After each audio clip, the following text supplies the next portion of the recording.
All right, welcome everyone. Hopefully you all are having a great start to your week. We are almost halfway through the month of January. Seems like the time is going by very quickly. And so what I want to do today, much like I did last Tuesday, is I want to be able to give you just an open door into this story that started in me over 3 decades ago. And so I'm going to be reading chapter 1 today. And for those of you who maybe didn't see my video last week, what I did last week is I read the foreword because it basically has the heart behind um, what I have done in this book and what I am doing in this series. And so I encourage all of you to go back last week and watch that video because I explain a little bit about the different realms that are in my book. And then I read the prologue. And so I'm not going to go back and redo all of that. That video is on my channel. But today we're just continuing on, and I am going to read chapter 1 today. So, and one thing I forgot to do last week, and I do apologize.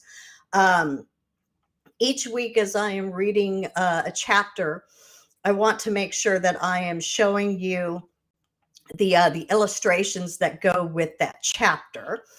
So for chapter 1, this is what you will see in the book. And of course, this is the print version of the book. Now, in the print version, it's only going to be black and white.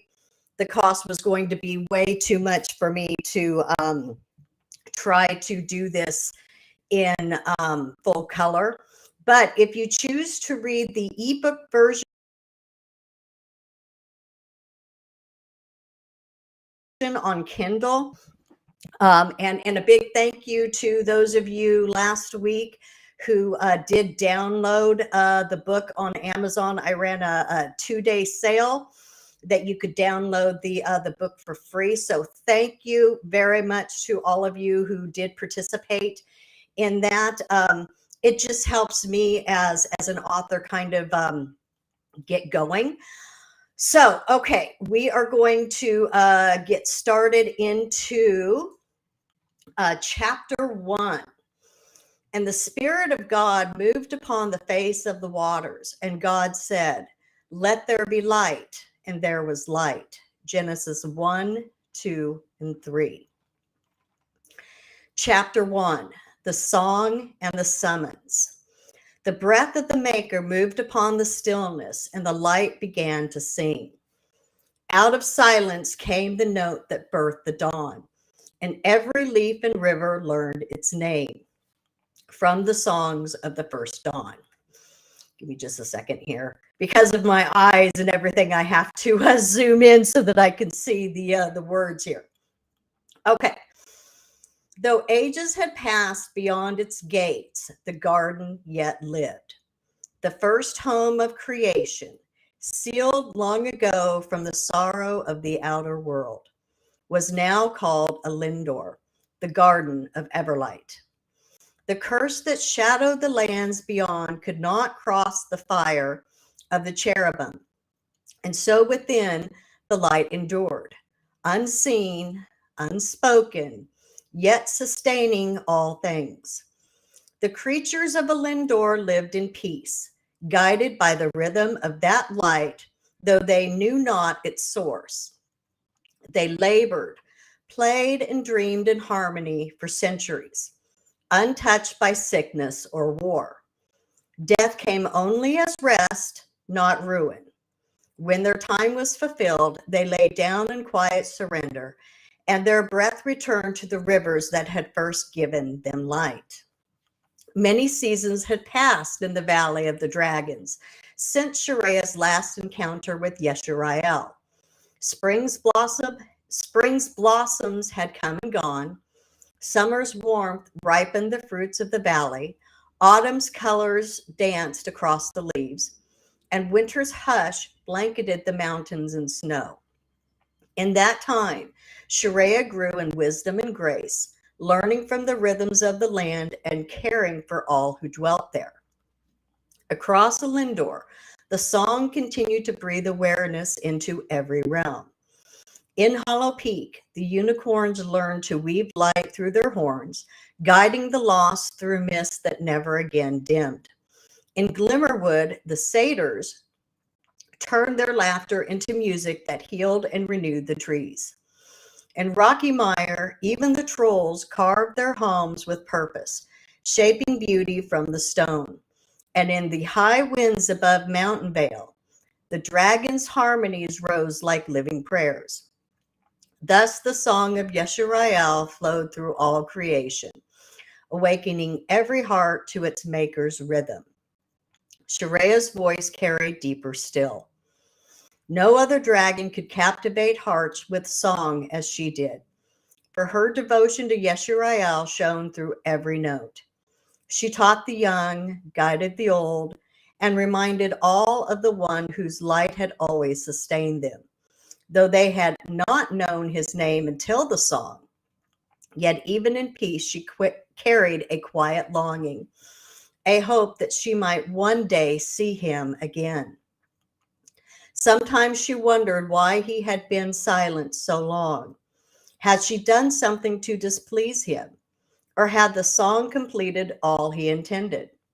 Yet each dawn, when the light touched the rivers, she felt his nearness again and chose to trust. That hope was fulfilled. A brilliance fell upon the garden once more. As before, radiant light spilled through the blossoms, and there stood Yeshariel before her. Sharia, he said warmly, joy in his voice. Yeshariel, she cried, running toward him. Oh, how I've missed you. Why have you not come until now? He embraced her slender neck. I have missed you too, but everything unfolds in its perfect time. Sharia, tell all the dragons, great and small, to gather in the garden at sunset tomorrow, he said. I will speak to them myself. She lowered her head reverently. I have taught them as you commanded. The young sing the songs you gave me, and the elders remember your ways. Yet some still doubt, for they have not seen you as I have. Yeshariel's eyes shone with quiet approval. Your devotion has borne fruit, and the valley flourishes because of your care. Your song has lifted hearts, and love has spread through all the dragons. Now the time has come for them to meet me, that they too may know the truth of who I am. Sharia's heart swelled with joy. They have longed for this, she said softly. I promised them you would return. I will make sure all are in attendance, Yeshariel. He smiled, warmth filling her spirit. Come, walk with me in the cool of the garden. Together they strolled among the flowering paths, laughter mingling with the whisper of leaves and the fragrance of roses. After some time, Yeshariel paused and spoke with gentle authority. I must leave now, Sharia, but I will see you again at sunset tomorrow. Prepare yourself and the others, and above all, trust me, even when you do not understand. As his light faded, Sharia lingered among the blossoms, the breeze playing across her silver scales. Even if she never saw him again, she knew the moment would be enough to sustain her all her days. For several hours after Yeshariel's departure, Sharia wasted no time. The weight of his words and the joy of his return burned within her. Lifting her wings, she soared from cave to cave, sunlight flashing on her scales as she carried his message through the valley. The time has come, she called. Yeshariel will speak to all at sunset tomorrow in the garden. Every dragon, great and small, must be there. The young ones leapt with excitement. Is it true, Sharia? Will we finally see him? By the time she reached the far eastern ridge, the news had already spread like wildfire. Dragons emerged from their caverns, eyes bright with anticipation and wonder. And in the deeper caverns, far beneath the singing winds, the oldest dragons stirred, those who studied the sigils Yesharael had carved in the first days. They too felt the shift in the valley. Something ancient was awakening. Through the valley, though the valley swelled with anticipation, not all hearts shared the joy. High upon a ledge overlooking the valley sat Wintella. Her scales shimmered aqua green in the sunlight. Her wings pure silver flecked with gold, and her eyes glowed with misted gray threaded with velvet blue. Yet behind that beauty, envy burned. There was a time when she and Sharia had flown side by side, their laughter echoing across the peaks. Wintella had taught Sharia the patterns of wind flight. Sharia had taught her the harmonies of water and air. In those days, there was no rivalry, only kinship. But as the song grew, the space between them widened until even memory became painful. Once, Wintella had been foremost among the dragons, matriarch of the skies, whose counsel shaped the order of the realm. Her voice carried weight. Her judgment calmed disputes. Some even believed she would one day stand as queen beside a future king. Then Sharia sang. Her first true melody had risen like dawn over the valley, pure, untainted, and filled with the breath of Yesharael himself. Where Wintella's songs were flawless craft, Sharia's were living spirit. The valley woke beneath her voice. The dragons united beneath her harmonies. Wintella felt her influence crumble. Dragons still greeted her with courtesy, but reverence faded into memory. When Sharia sang, they turned toward her, not toward their former matriarch. Wintella's silver claws dug into the stone as she watched Sharia glide past, sunlight catching the rainbow shimmer of her wings. A bitter growl escaped her throat. Why does he appear only to her, she hissed, if he even did at all? The wind carried her whisper away, leaving only the echo of resentment. As envy took root, Wintella's once commanding presence began to falter. The males who once sought her counsel now kept their distance. The more she tried to reclaim her place, the more they slipped away. Each attempt to outsing Sharia ended in hollow echoes. She practiced tirelessly, pouring frustration into every note. But her voice grew sharp, strained, and the winds themselves seemed to weary of her sound. Her pride, wounded and aching, drove her to seek company among those who shared her unrest. Dragons who murmured doubts about Yesharael. Dragons who questioned if he was truly the eternal maker. Dragons who scoffed at the sacred songs and found strength only in flame and might. Though they cloaked their pride in reason, darkness crept into their hearts with every whisper. Wintella felt the pull of their murmurs, the false comfort of shared grievance. But even among them, she found no true belonging. Their flattery vanished the moment she faltered. Their admiration was thin as smoke. And deep down, she knew it. The envy remained. The loneliness remained. The shadow beneath her heart deepened. At twilight, moonrise brushed silver light across Mountain Vale. The valleys pulsed with quiet anticipation for what the next day would bring. Songs drifted like warm currents on the wind. Flames glowed along distant ridges as older dragons gathered in clusters to discuss the summons. But Wintella remained apart. Her wings wrapped tightly around her body as she stared toward the heart of the valley, toward Sharia, toward the place where light always seemed to favor the younger dragon. The envy that had once been a flicker now burned steady. That song should have been mine, she whispered. That place beside Yeshariel should have been mine. Yet the more she clung to the longing, the farther peace drifted out of reach. The faint breeze lifted again, carrying Sharea's distant voice, gentle, pure, unwavering. It made Wintella's chest ache, and her heart turned ever so slightly toward the shadow. Twilight settled across the valley, a hush beneath the rising moon. Its silver glow bathed mountain vale in peace, brushing every ledge, cavern, and ridge with quiet anticipation. The dragon's murmurs faded, the wind stilled, the very earth seemed to wait. Shareah stood at the garden's edge, her heart full of wonder and the memory of Yeshariel's words. A rhythm of wings approached through the night, steady, powerful, familiar. She turned. Daniel descended with the grace of a seasoned guardian. His forest green scales caught the moonlight, revealing faint silver streaks where battle scars had healed. His pale blue eyes reflected the starlit sky as he landed beside her. Shay, he greeted softly, using the name only he spoke. Daniel, she replied, smiling. The valley feels different tonight. There's so much anticipation in the air. He stepped beside her, gaze lifted toward the brightening horizon. You've given them something to believe in again, he said. Your song is light made sound.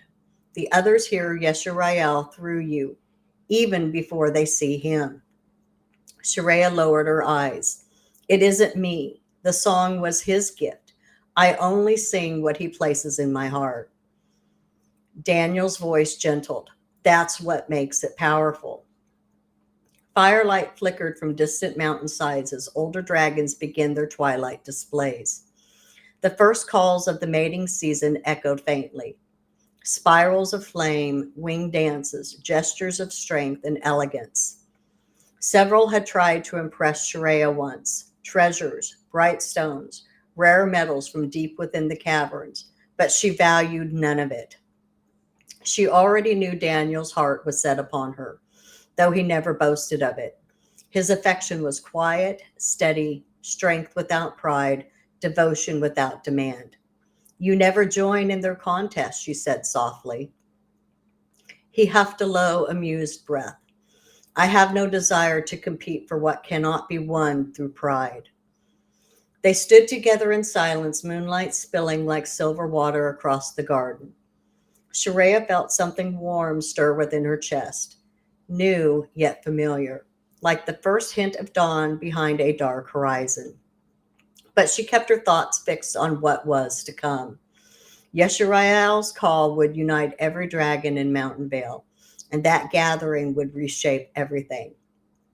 After a long moment, Daniel's gaze drifted past the mountains where a faint crimson shimmer pulsed far beyond the borders of Elyndor.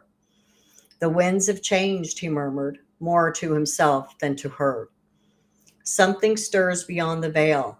I can feel it in the fire. Shareah turned toward him with a gentle, steadying presence. I should rest, she said softly. Tomorrow will be a day to remember. Daniel inclined his head. Sleep well, Shay. The valley itself holds its breath for what's coming. Good night, Daniel. Good night, he murmured. She stepped back, wings unfurling. With a single powerful leap, he rose into the night sky, moonlight glinting across his scales until he seemed woven into the constellations themselves. Shareah watched him until he vanished beyond the cliffs, her heart steady, full, and hopeful. Whatever tomorrow would bring, it would begin with faith and with the song. And then here is the closing image for chapter 1. So I hope you guys enjoyed that. Again, last week I did the prologue and I read the foreword. That's the beginning of the book. And next week I will come back and I would like to read chapter 2. I'm probably going to read through chapter 5 because what I noticed when I was over on Amazon just checking the book to make sure, that everything, got submitted correctly, is they allow a preview for the book, and you can read all the way through about chapter 4 or 5. And so that's what I thought I would do here on my channel, is read through like chapter 4 or 5 of the book. And then that way it gives those of you just a chance to get a little bit introduced into my story. And of course, this is a really thick book. There's 735 pages, and this is just book 1. And it's going to take at least 3 or 4 books, honestly, to be able to tell the full story of what I created more than 30 years ago. And I am I'm already well underway into book 2. I probably have about 8 more chapters to write, and then book 2 is done, and then I'll get that released on Amazon. But I'm trucking along as quickly as I can, but I want to take my time and make sure that that this gets written correctly, because first and foremost, I'm weaving in biblical truths. And that's why, like I explained last week, before every chapter I do list an actual KJV verse or verses that correspond to the upcoming chapter.